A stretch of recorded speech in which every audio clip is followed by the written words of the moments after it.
Hi అండి. నిన్న breast cancer గురించి కొన్ని విషయాలు తెలుసుకుందాం. ఈరోజు కూడా కొన్ని బ్రెస్ట్ క్యాన్సర్ గురించి కొన్ని విషయాలు తెలుసుకుందాము.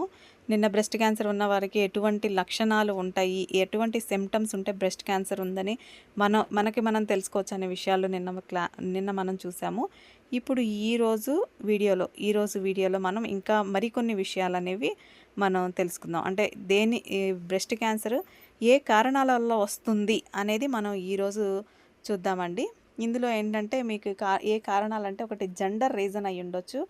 ఇంకొకటి ఏంటంటే ఇంక్రీజింగ్ ద ఏజ్ పెరిగే కొద్దీ కొంతమంది ఆడవాళ్ళల్లో ఈ క్యాన్సర్ అనేది అంటే టిష్యూ అనేది పెరుగుతూ ఉంటుంది. అలాగే ఫ్యామిలీ హిస్టరీ అంటే మీకు మీ ఫ్యామిలీలో అంటే బిఫోర్ జనరేషన్స్లో ఎవరికైనా క్యాన్సర్ ఉంటే అది నెక్స్ట్ జనరేషన్స్లో ఎవరికైనా రావడానికి ఒక 10% ఛాన్సెస్ అనేవి ఉంటాయని చెప్పవచ్చు. అలాగే జీన్స్ని బట్టి కూడా వస్తుంది. అంటే మదర్ నుంచి వచ్చే జీన్స్ని బట్టి కూడా వస్తుంది.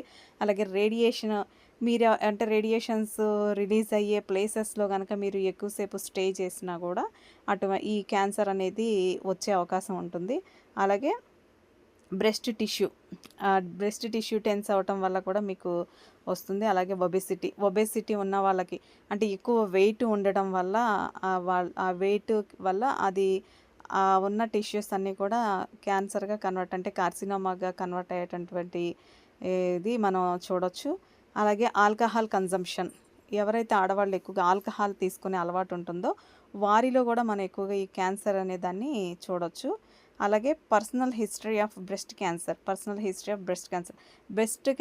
పర్సనల్ హిస్టరీ అంటే మనకి బిఫోర్ తరాల్లో మా అమ్మకి కానీ లేకపోతే ఇటు నాయనమ్మకి కానీ అమ్మమ్మకి కానీ వీళ్ళకి ఎవరికైనా బ్రెస్ట్కి సంబంధించినటువంటి ఇదే సేమ్ డిసీజెస్ ఉంటే కంపల్సరీ నెక్స్ట్ జనరేషన్స్లో ఆ బ్రెస్ట్కి సంబంధించి అవి వచ్చే ఛాన్సెస్ ఉంటాయి. అలాగే ఎర్లీ మెన్సురేషన్ అంటే చిన్న ఏజ్లోనే ఇప్పుడు పిల్లలు చాలా వరకు చిన్న ఏజ్లోనే mature అయిపోతున్నారండి.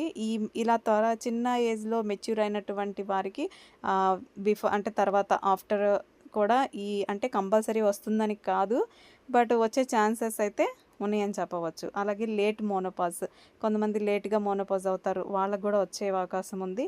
Having a first child అంటే ఓల్డర్ కొద్ది ఏజ్ పెరిగిన తర్వాత మన ఫస్ట్ చైల్డ్కి బర్త్ ఇచ్చిన తల్లుల్లో కూడా మనం ఈ బ్రెస్ట్ క్యాన్సర్ని చూడవచ్చు. అలాగే నెవర్ ప్రెగ్నెంట్ అంటే అసలు ప్రెగ్నెంట్ కాని వాళ్ళు, అంటే కొంతమంది పెళ్ళిళ్ళు చేసుకొని వాళ్ళు కానీ అసలు ప్రెగ్నెంట్ రాని వాళ్ళు ఉంటారు. పెళ్ళి అయినా కూడా కొంత ప్రెగ్నెన్సీ వాళ్ళల్లో చూస్తాము. అలాగే హార్మోనల్ థెరపీ తీసుకునే వాళ్ళల్లో కూడా మనం ఇటువంటివి మనం చూడొచ్చు అనమాట. ఇవి కొన్ని రీజన్స్, అంటే ఖచ్చితంగా చెప్పలేం, కొన్ని రీజన్స్ అని చెప్పొచ్చండి.